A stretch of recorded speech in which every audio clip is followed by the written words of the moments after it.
25 మేలో ఇంక్రీజ్ అయింది. అంటే లాస్ట్ ఇయర్ మీద కొద్ది ట్రాన్సాక్షన్ కొద్ది పెరిగే, వాల్యూ కూడా పెరిగింది. ఏమైందంటే అక్కడ అంతకుముందు బిలో 50 లక్షలు ఎక్కువ కొనేవారు. ఇప్పుడు 50 లక్షలు, ₹1,00,00,000, ₹1,50,00,000 టికెట్. సో రిజిస్ట్రేషన్ పెద్దగా పెరగకపోయినా వాల్యూ వైజ్ అయితే పెరుగుతుంది. సో ఇది మంచి శుభ పరిణామం. ఎందుకంటే ఎన్నో రోజులు బట్టి రియల్ ఎస్టేట్ కొద్దిగా మందకొడిగా ఉంది, స్లోగా ఉంది అని చెప్తూనే ఉన్నాం. అయితే కావాల్సినంత అనుకున్నంత పికప్ రాలేదు. పికప్ రావడానికి టైం పడుతుంది.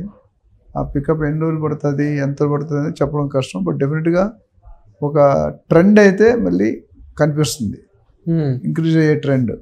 ఇది ఎంతకాలం నడుస్తుంది, ఎలా నడుస్తుంది, మళ్ళీ స్థానిక ఎన్నికలు కూడా ఉన్నాయి, ఎన్నికల్లో ఏమైనా ఎఫెక్ట్ ఉంటుందా? బట్ ఏదైనా కొన్ని మినిమం రిక్వైర్మెంట్ అయితే ఎప్పుడు జీరో అవ్వదు. రియల్ ఎస్టేట్ ఎప్పుడు కూడా జీరో అవ్వదు. ఎంత పెరుగుతుంది అని చెప్పలేం, కానీ ఎంత తగ్గుతుంది, తగ్గే సూచనలు అయితే తక్కువే. పెరిగే సూచనలు ఎంత స్పీడ్గా పెరుగుతాయి, ఎలా పెరుగుతాయి అనేది ఇంపార్టెంట్.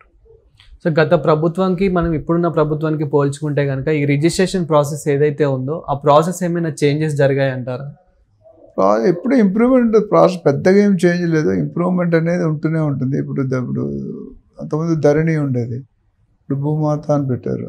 సో ధరణిలో ఉన్న మిస్టేక్స్ భూమాతలో కరెక్ట్ చేస్తున్నారు. సో డెఫినెట్గా ఈ కరెక్షన్ ప్రాసెస్ అనేది రెగ్యులర్, ఏ గవర్నమెంట్ ఉన్నా, ఏ సీఎం ఉన్నా డెఫినెట్గా